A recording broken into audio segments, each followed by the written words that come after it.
السلام عليكم ورحمة الله تعالى وبركاته. وعليكم السلام ورحمة الله. إن الحمد لله رب العالمين، والصلاة والسلام على رسوله الأمين وعلى آله وأصحابه أجمعين من تبعهم بإحسان إلى يوم الدين. أما بعد، رب اشرح لي صدري ويسر لي أمري واحلل عقدة من لساني يفقهوا قولي رب زدني علما. قال الله تعالى في القرآن الكريم والفرقان المجيد بعد أعوذ بالله من الشيطان الرجيم بسم الله الرحمن الرحيم. يا أيها الذين آمنوا استعينوا بالصبر والصلاة. صدق الله العلي العظيم. وقال نبينا صلى الله عليه وسلم: الصلاة مفتاح الجنة. صدق رسول الله صلى الله عليه وسلم. அளவில்லா கருணையும் இணையில்லா கிருபையும் உடைய அல்லாஹ்வின் பெயரால் அவனின் சாந்தியும் சமாதானமும் இவ்வுலகிற்கு நேரடி காட்டும் வந்த அத்தனை நிர்வாகங்கள் மீதும், குறிப்பாக இந்த உம்மத்தை சீர்திருத்த எம்பெருமானார் முஹம்மது ரசூலுல்லாஹி ஸல்லல்லாஹு அலைஹி வஸல்லம் அவர்கள் மீதும், அன்னவருடைய பரிசுத்த குடும்பத்தினர் மீதும், அன்னவருடைய வாழ்க்கை அடிச்சுவட்டினை அடிப்படாமல் அப்படி பின்பற்றிய சஹாபாக்கள் மீதும், தாபியீன்கள் மீதும், தபா தாபியீன்கள் மீதும், குறிப்பாக இந்த மஜ்லிஸிலே பொறுமையாக இருக்கக்கூடிய நம் அனைவரும் மீதும் நினைவு உண்டாவதாக.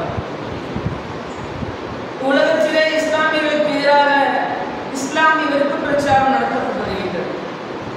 அதிலும் முக்கியமாக நம்முடைய இந்திய திருநாட்டிலே இது அதிகமாக காணப்படுகின்றது. இவ்வாறான காலகட்டத்தில் ஒரு முஸ்லீம் செய்ய வேண்டிய விஷயங்கள் என்ன என்பதை குறித்து ஒரு விஷயம் கட்டாயம் அறிந்து கொள்ள வேண்டும். நம்முடைய மக்கள் இவ்வாறு நமக்கு எதிராக வெறுப்பு பிரச்சாரம் நடத்தப்படும் போது அதனை நினைத்து கவலைப்படுகின்றனர். இன்னும் சிலர் அதற்காக எதிர்ப்பு தெரிவிக்கின்றனர். ஆனால் அல்லாஹ் எப்படி அவர்களிடத்தில் உதவி அணுகு கூறினானோ, அல்லாஹ் எப்படி அவரிடத்திலே உதவியை அணுக வேண்டும் என்று கூறினானோ, அதன்படி யாரும் அல்லாஹ்விடத்தில் உதவி அணுகுவதில்லை. கோல்டா மேயர் என்ற யூத பெண் அமைச்சரிடம் பத்திரிகையாளர்கள் கேள்வி கேட்கின்றனர். அதாவது, இறுதி காலகட்டத்தில் யூதர்கள் முஸ்லிம்களால் கல்லால் அடிக்கப்பட்டு கொல்லப்படுவார்கள் என்று முஸ்லிம்களுடைய நபி கூறியுள்ளாராம். அதனை குறித்து நீங்கள் என்ன கருத்தில் என்று கேட்க, அதற்கு பெண்மணி கூறுகின்றார், ஆம், அக்காலம் நிச்சயம் வரும்.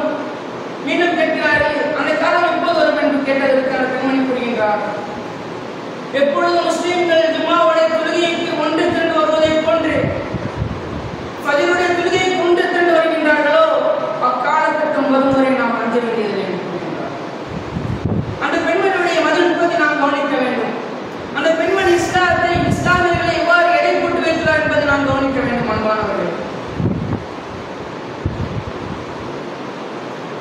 யாவா யூதர்களுடைய பிடியிலிருந்துகளை பாதுகாப்பாயாக என்று யாராவது துவா செய்துகொண்டு அல்லாஹ்விடத்திலே அவர் துவா செய்தாலுமே நம்முடைய துவா அல்லாஹ் அங்கீகரிப்பதில்லை என்று யோசித்துக் கொண்டார். காரணம் ஒன்றுதான், அல்லாஹ்வுடைய கட்டளைகளை நாம் மறுக்கின்றோம், அவளும் நம்முடைய விண்ணப்பங்களை மறுக்கின்றான்.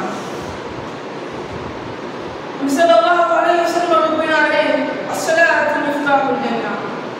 தொழுகை சுன்னத்துடைய திறவு என்று பெருமானார் ஸல்லல்லாஹு அலைஹி வஸல்லம் கூறினார்கள்.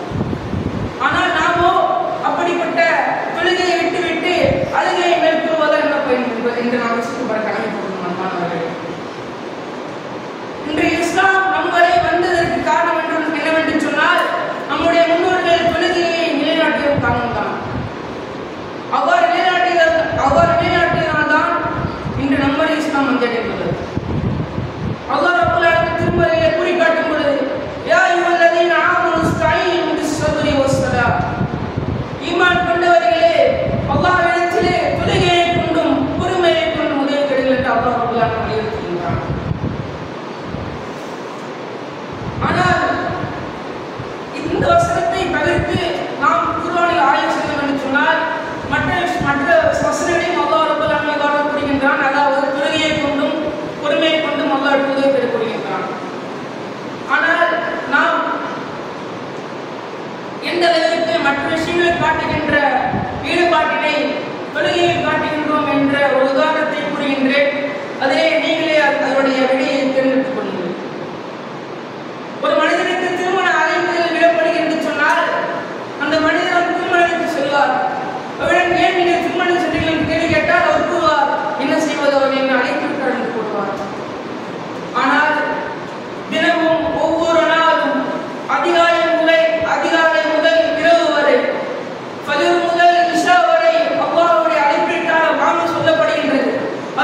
வன்சுரனா அலல் கௌமில் காஃபிரின், இறை நிராகரிப்பாளர்களுக்கு எதிராக எங்களுக்கு உதவி செய்வாயாக என்ற அந்த குர்ஆனுடைய வசனத்தை பெருமானார் ஸல்லல்லாஹு அலைஹி வஸல்லம் அவர்கள் துஆக்களிலே இணைத்துக் கொள்ளுங்கள் என்று கூறுகிறார்கள்.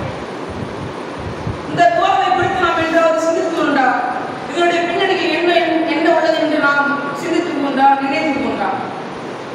இந்த துஆவுடைய அந்த குர்ஆன் வசனத்தினுடைய பின்னணியிலே இஸ்லாமிய சமூகத்தின் வெற்றியும் இஸ்லாமியரின் பாதுகாப்பும் உள்ளடங்கியுள்ளது. அன்பானவர்களே,